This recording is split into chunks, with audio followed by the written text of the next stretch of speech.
Pluviométrie capricieuse, démarrage quelque peu difficile par endroits, flambée des denrées alimentaires et des intrants agricoles, contexte sécurité difficile, voici qui caractérise le démarrage de la campagne agricole 2022-2023 au Burkina.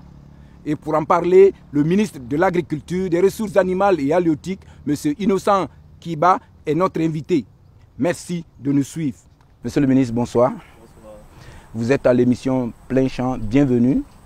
Alors, merci. Pour commencer, quel est le point qu'on peut faire de l'installation de la campagne agricole 2022-2023 au Burkina? Merci bien. Il faut dire que la campagne agricole 2022-2023 s'est bien installée.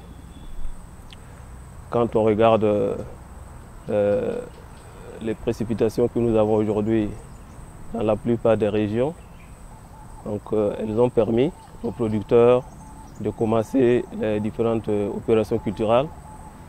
Et là, il faut souligner que c'est véritablement à la deuxième décade du mois de juin que nous avons eu vraiment une très bonne pluviométrie, donc des pluies utiles qui ont permis aux producteurs de démarrer les travaux champêtres, notamment les préparations de sol, les amendements organiques et les semis. Et dans la région, par exemple, du sud-ouest des Cascades, au jour d'aujourd'hui, on est à peu près environ 25-30% de semis. Donc, globalement, les activités ont débuté, la campagne agricole a commencé. Oui, monsieur le ministre, l'actualité de ce début de campagne-là, c'est aussi la question des intrants, avec la flambée des prix. Quel est le point qu'on peut faire de la distribution des intrants subventionnés? Je vais parler des semences améliorées d'abord. Actuellement, effectivement, la distribution des intrants a débuté. Donc nous étions sur le terrain la semaine dernière, au niveau des hauts bassins, donc au niveau des cascades. Nous avons pu constater que les paysans venaient recevoir en tout cas les intrants qui sont mis à leur disposition à prix subventionné, notamment les semences. Et dans la plupart des régions, aujourd'hui, ils sont à environ 70-80% de distribution pour les semences. Et pour les engrais, est-ce que vous savez aujourd'hui combien coûte un sac d'engrais sur le marché burkinabé? Oui, c'est clair qu'un sac d'engrais se négocie environ 35 000 francs, 37 000 francs dans d'autres régions.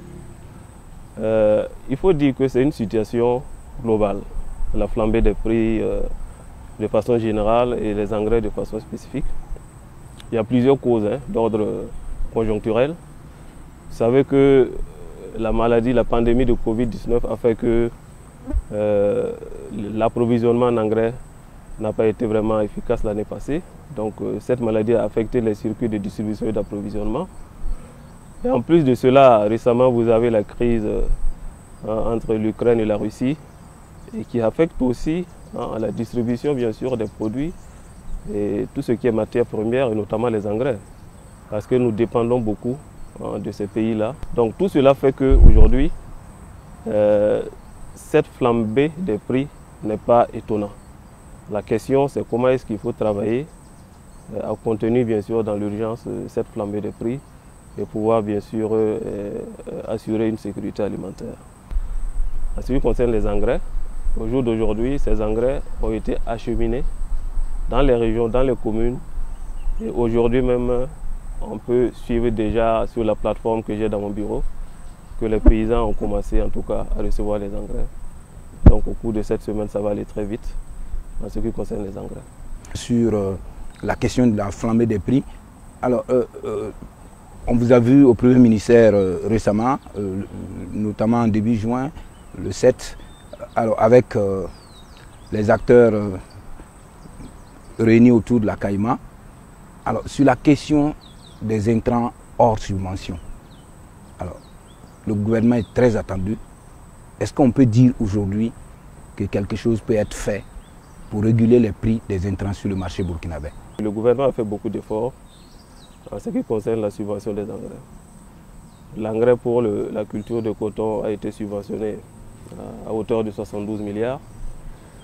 Il faut préciser très bien que cet engrais ne va pas servir qu'à la production de coton parce que les meilleurs producteurs de céréales, ce sont les producteurs de coton. Et 25% de cet engrais va servir certainement à la production de céréales. Mais cette pilule passe difficilement chez les céréaliers. Il faut aussi ajouter que la production de céréales en réalité a été subventionnée avec bien sûr l'accompagnement de l'État et de ses partenaires. Nous avons pu subventionner près de 27 000 tonnes d'engrais à 12 000 francs le sac, donc encore moins cher que l'engrais qui est mis à la disposition pour la production du coton. Les acteurs estiment que c'est petit, que c'est peu par rapport aux besoins. Quand vous regardez, c'est l'une des rares fois qu'on a subventionné autant de quantité d'engrais pour la production des céréales. Donc si vous ajoutez les 25% d'engrais subventionnés pour le coton qui va servir à la production de céréales, nous sommes à près de 30 milliards de francs CFA qui a été utilisé pour subventionner bien sûr de l'engrais pour la production de céréales. Aujourd'hui, la question ce n'est pas la subvention en tant que telle. C'est la question même de disponibiliser suffisamment de quantité pour les producteurs. Parce que les 27 000 tonnes même qui ont été subventionnées, on arrive difficilement bien sûr à trouver ces quantités.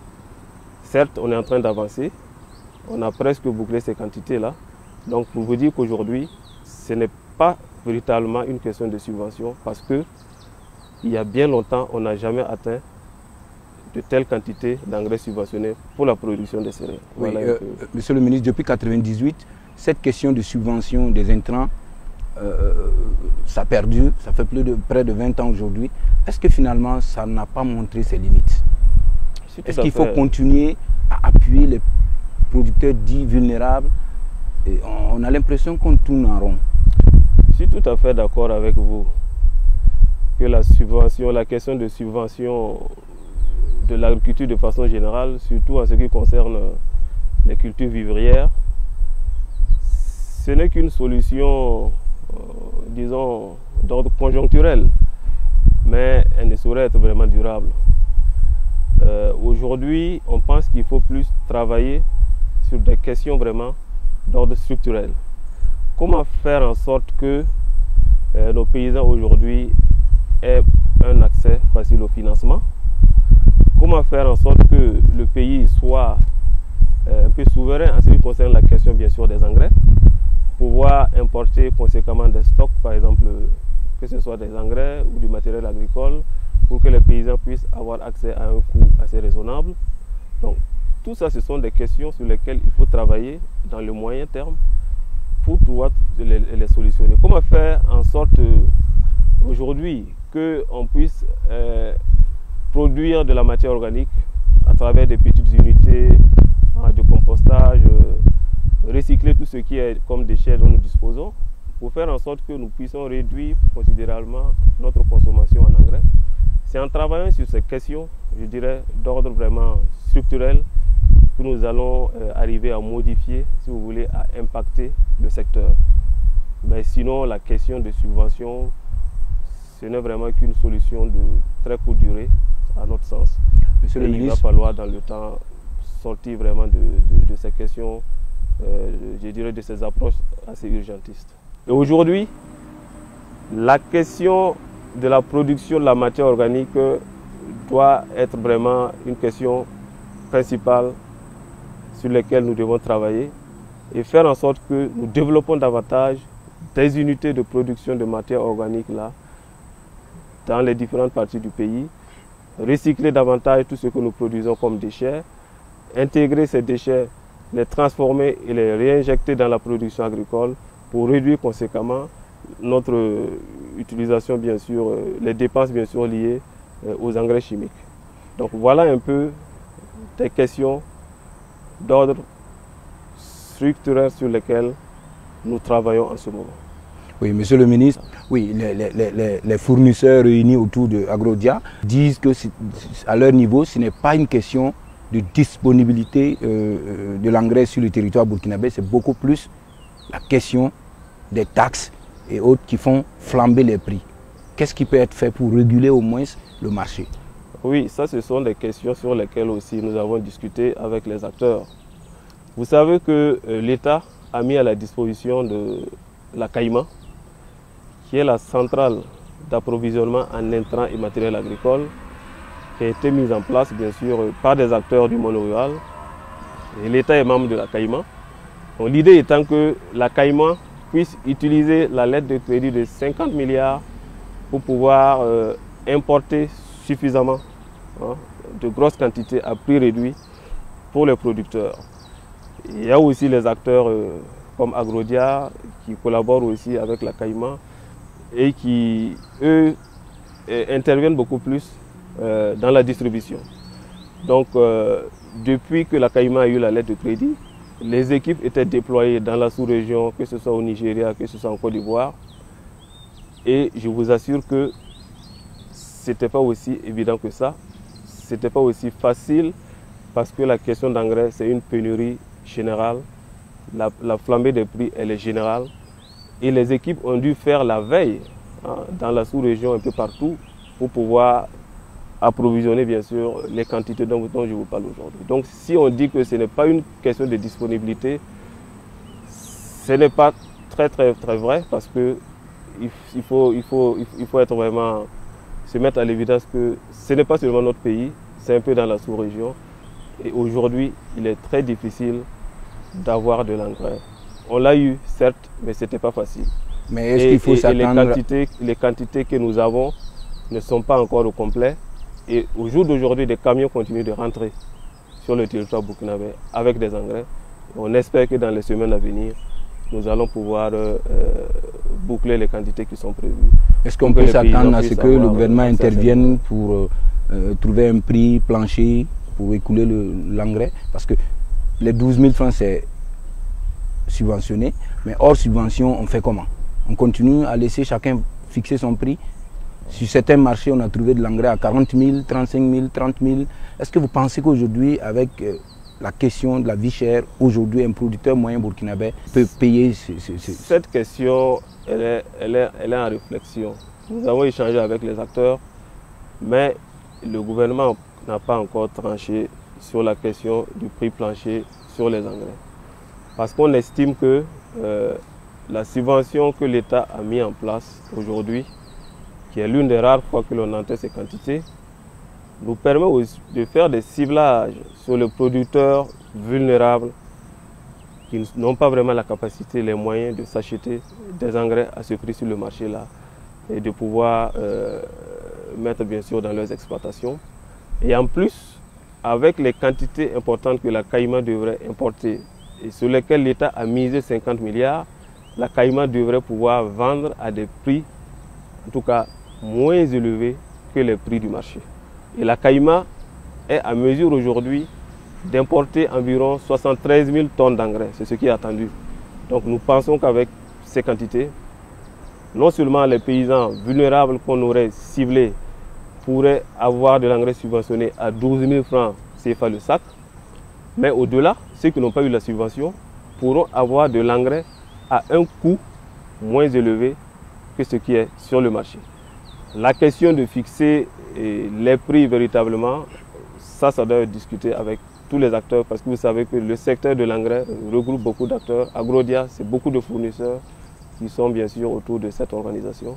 Donc il va falloir poursuivre bien sûr les discussions. Ce sont des échanges certes qui auront lieu avec les acteurs, mais ils doivent revenir à l'évidence qu'il ne doit pas y avoir de l'exagération en ce qui concerne le prix des engrais, parce que aussi c'est une question aussi de souveraineté que nous devons avoir bien sûr par rapport à ces engrais-là. Et ce n'est pas pour rien que nous travaillons à ce que la CAIMA puisse être opérationnelle, à ce que nous puissions mettre en place notre usine de fabrique d'engrais qui est actuellement en train bien sûr de se mettre en place du côté du centre-est du pays, pour que l'État aussi puisse avoir en tout cas une main forte sur cette question d'engrais. Parce qu'aujourd'hui, si les paysans ne peuvent pas avoir de l'engrais à leur disposition pour produire, la question d'insécurité alimentaire, elle ne choisit pas, elle concerne tout le monde.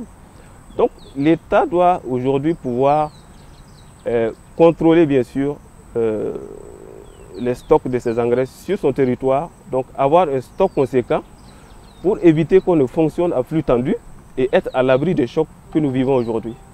Donc voilà un peu le travail, quand je parlais beaucoup plus des questions d'ordre structurel qui doivent être bien sûr revues pendant cette période de transition, c'est de travailler aussi dans ce sens.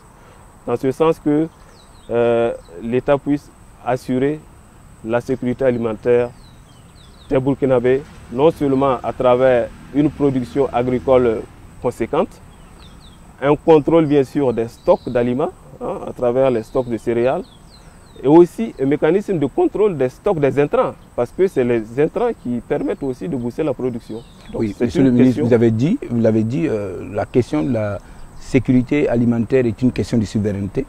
On a vu récemment le gouvernement se démêler tant bien que mal pour débloquer plus de 14 milliards pour gérer la question du blé et du pain. Alors pourquoi on n'en fait pas autant pour pouvoir gérer définitivement la question des intrants agricoles? Vous parlez des 14 milliards pour le blé et tout, la consommation, ces produits-là, des produits de première nécessité. Oui, mais et comment en situation comprendre d'insécurité alimentaire, on n'a pas le choix que de gérer ces urgences-là en attendant de penser à des questions vraiment d'ordre structurel. Oui, et le gouvernement a été très apte à appuyer le maillon commercialisation qu'aujourd'hui a appuyé le maillon production qui est véritablement capital pour nous. Ce n'est pas exactement vrai parce que tout ce qui a été démontré jusque-là montre que le gouvernement a subventionné les intrants pour les producteurs, que ce soit la production de coton, que ce soit la production des céréales. Il y a des efforts qui ont été faits. Il y a 50 milliards qui ont été mis à la disposition d'une centrale, une lettre de crédit, pour permettre de travailler bien sûr à ce que dans le moyen terme, on ne soit pas bien sûr à gérer des situations vraiment de choc. Parce que la question d'intrants, c'est une question très capitale. Et le gouvernement est très conscient de cela. Le gouvernement est très conscient de cela et ce travail est fait. Et aujourd'hui, il y a beaucoup de choses qui doivent être maîtrisées même avant même, si vous voulez, je dirais, subventionner aveuglement certains volets de la production agricole. Parce que vous savez que notre agriculture, il y a beaucoup de risques. Et tant qu'on ne gère pas les questions d'assurance, ça aussi ce sont des réformes sur lesquelles nous travaillons. Aujourd'hui, c'est un grand risque pour le producteur d'investir dans l'agriculture avec des intrants, avec des technologies. Donc, quand vous parlez par exemple d'investir de l'argent pour acheter des aliments aujourd'hui, pour des stocks, tout ça, ça fait partie des mécanismes pour un État de gérer la sécurité alimentaire. Parce que la sécurité alimentaire, il ne s'agit pas seulement de produire et d'être excédentaire. Ce que vous devez savoir aussi, c'est que vous pouvez aujourd'hui produire, être excédentaire et être en insécurité alimentaire. Tout simplement parce que vous ne contrôlez pas les flux des aliments, bien sûr, dans la sous-région. C'est un continuum, c'est le principe des vases communicants. Aujourd'hui, nous avons des échanges un peu partout commerciaux. Donc, si vous ne contrôlez pas les stocks à l'intérieur, vous allez avoir des difficultés. Donc, si bien que aujourd'hui, vous devez non seulement produire, mais aussi contrôler suffisamment vos stocks et aussi être à mesure d'être ouvert aussi au marché extérieur avec les autres pays, avec les échanges, pour faire en sorte que vous pouvez gérer considérablement et de façon méthodique votre production, et avec bien sûr tout le mécanisme bien sûr de gestion des stocks qui est en arrière-plan et qui gère tout ça, pour que votre population soit à l'abri, malgré bien sûr qu'elle produit, elle peut produire, mais elle peut être en insécurité si vous ne gérez pas toutes ces questions.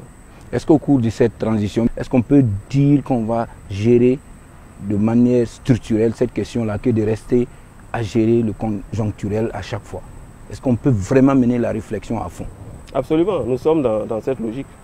Nous sommes dans cette logique aujourd'hui que, je le dis et je le répète, pour changer notre agriculture, il faut une approche structurelle.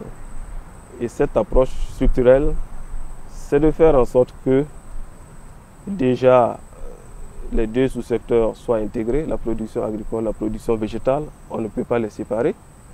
C'est de faire en sorte que nos paysans aient accès à des financements avec bien sûr des mécanismes très innovants. C'est de faire en sorte d'attirer aujourd'hui le secteur privé à investir dans l'agriculture, c'est de faire en sorte aujourd'hui que nous puissions contrôler davantage la question des intrants, que ce soit les engrais, que ce soit les semences, que ce soit le matériel agricole, que ce soit au niveau national ou dans la sous-région, parce que nous faisons partie aussi d'une communauté. On devrait pouvoir gérer les stocks d'intrants que nous avons, faire des stocks conséquents et pouvoir aussi avoir des instruments de production de ces engrais. Je veux parler des usines de production de ces engrais-là, que ce soit des engrais chimiques ou des engrais organiques. Oui, monsieur le ministre, on revient un peu sur la question de la subvention. Alors, vous avez parlé tantôt des 112 milliards pour subventionner les cotonniers. Alors, la question divise. Quel commentaire vous faites? En réalité, vous savez, les gens n'ont pas compris les questions de subvention aujourd'hui. Je vous dis que la subvention, ce n'est pas une solution durable pour l'agriculture. Vous l'avez même si bien dit. Il y a depuis longtemps que l'on subventionne la production de céréales. Et cela a commencé avec le riz. Et jusqu'au jour d'aujourd'hui, il y a des subventions. Alors, quel changement véritable avons-nous de notre agriculture? Je pense même qu'il faut auditer considérablement, même véritablement, cette subvention pour voir aujourd'hui quel est l'impact sur notre agriculture. Le coton est une culture de rente. C'est quand même l'un des premiers produits d'exportation de notre pays et qui contribue énormément à l'économie du pays. Et il est démontré que les producteurs de coton sont les meilleurs producteurs de céréales. Et l'engrais subventionné pour le coton servira à la production de céréales. Et le gouvernement, pour gérer les urgences, pendant qu'on travaille sur des questions structurelles pour pouvoir transformer véritablement notre agriculture, on n'avait pas le choix que de continuer dans cette subvention de culture de céréales. Et des efforts ont été faits. On n'a certainement peut-être pas communiqué suffisamment, mais c'est l'occasion de dire que c'est la première fois que l'on subventionne des engrais pour la production de céréales à hauteur de 27 000 tonnes. Et si l'on transforme en francs CFA, c'est de l'ordre de 15 milliards. Et si vous mettez à contribution les 25% de l'engrais qui viendra du coton, on est à près de 30 milliards de francs CFA subventionnés pour les engrais chimiques, pour la culture des céréales. Le coton crée des richesses. Aujourd'hui, vous ne mangez pas que du mil ou du maïs. Vous avez besoin d'argent aussi pour investir dans des biens qui ne sont pas forcément alimentaires. Les producteurs de coton aujourd'hui, ce sont des producteurs comme vous et moi, des hommes comme vous et moi, qui doivent manger du riz, du maïs, certes, qui ont d'autres besoins et qui vont investir dans l'économie du pays. Et aujourd'hui, je vous dis que ce n'est pas ce qu'on produit que l'on consomme forcément. Nous sommes dans un espace où il y a des échanges. D'ailleurs, quand on avait dit qu'on arrête l'exportation du maïs, ça ne fait peut-être pas beaucoup de sens. Aujourd'hui, si la Côte d'Ivoire décide de ne plus nous envoyer de la tchéké ou des alocos, comment vous gérez votre insécurité alimentaire? Donc, nous devons travailler non seulement, certes, à produire ce que nous pouvons produire, mais aussi savoir que nous dépendons de l'extérieur pour certains types d'aliments et nous devons aussi produire de la richesse. Donc, voilà un peu les questions sur lesquelles il faut véritablement se pencher et réfléchir pour ne pas juste de prime abord dire que bon, on subventionne du coton et qu'on ne subventionne pas des céréales. Non seulement ce n'est pas vrai, mais aussi c'est peut-être qu'on n'a pas fait une analyse profonde de la situation. Le gouvernement a fait des efforts et si le gouvernement doit faire des efforts davantage, il le fera bien sûr après une analyse véritable de la situation. Je pense que c'est ce qu'on a toujours fait. Donc, depuis que le gouvernement est formé, il y a des cellules qui sont mises en place régulièrement pour réfléchir avec les acteurs. Ce gouvernement n'est pas fermé du tout. À chaque fois qu'une situation se présente, le chef de gouvernement offre en tout cas la possibilité d'échanger avec les acteurs pour trouver les solutions qui s'y est. Avec la flambée des prix des denrées alimentaires, on a vu que ça fait un tollé. Alors, ça nous rappelle tout de suite la problématique des aménagements hydro-agricoles au niveau national, parce que là, on peut produire plus. Alors, aujourd'hui, quel est le point qu'on peut faire de ces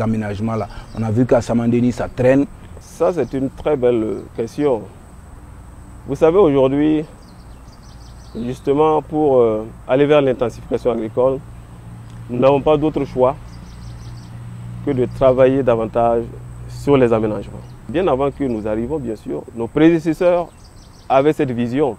Et quand vous regardez aujourd'hui, sur ce qui est prévu comme aménagement, en réalité, on devrait avoir suffisamment d'espace pour pouvoir intensifier.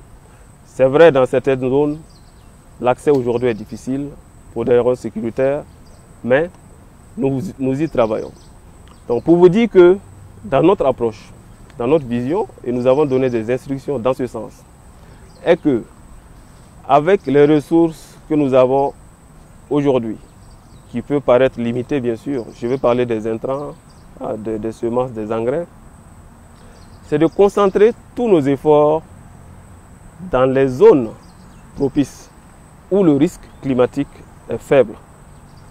Ce sont les plaines, ce sont les bas-fonds.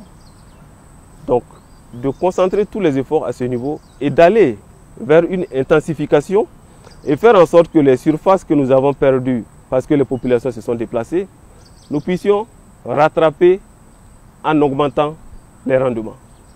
Et cela est possible. Techniquement, cela est possible. Nous avons instruit, par exemple, pour ce qui est de nos Burkina phosphates, de les orienter spécifiquement vers les bas-fonds.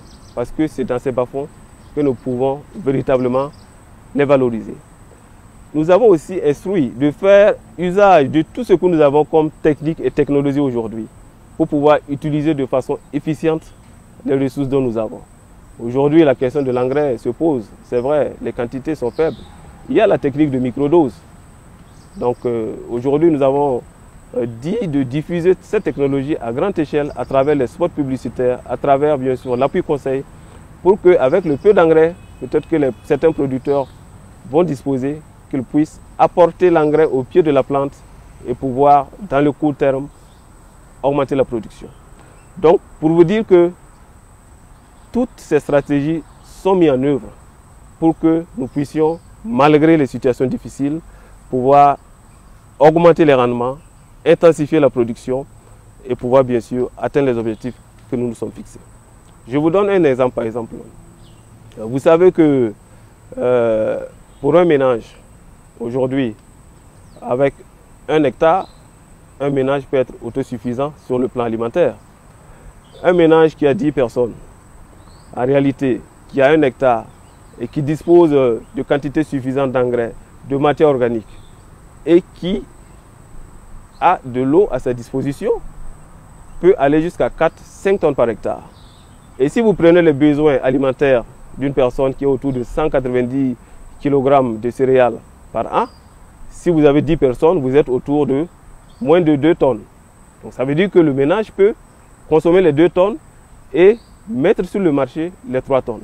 Donc nous devons véritablement aller vers l'intensification.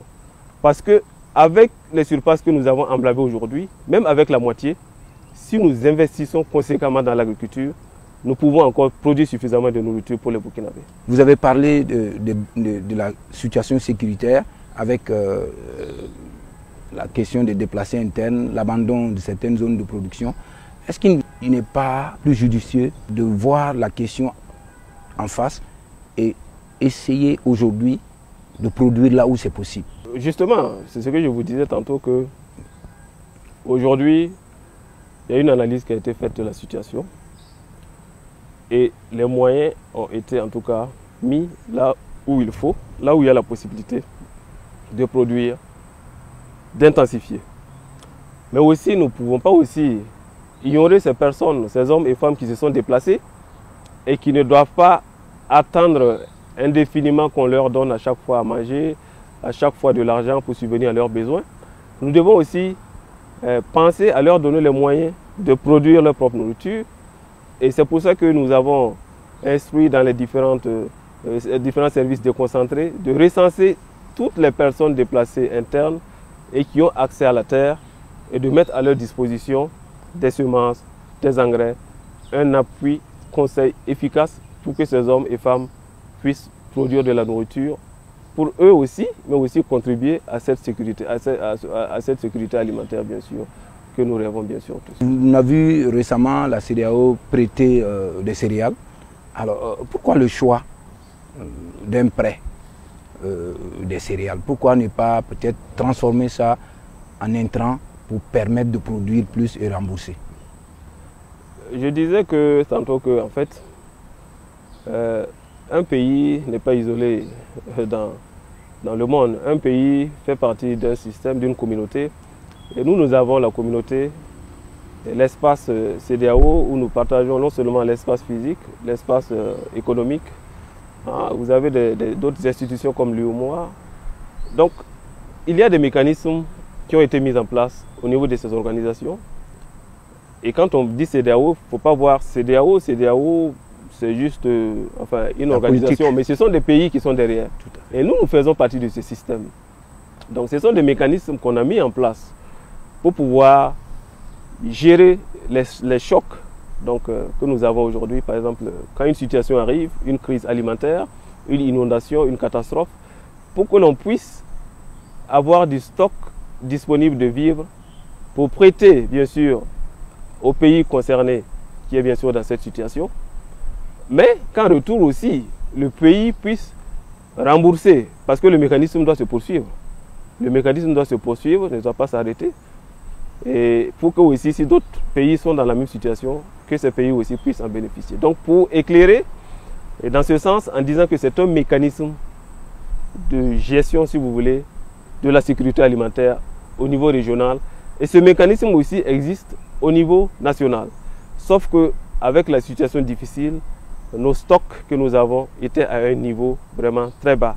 Donc il fallait aller vers la CEDEAO pour faire bien sûr ce prêt de vivres.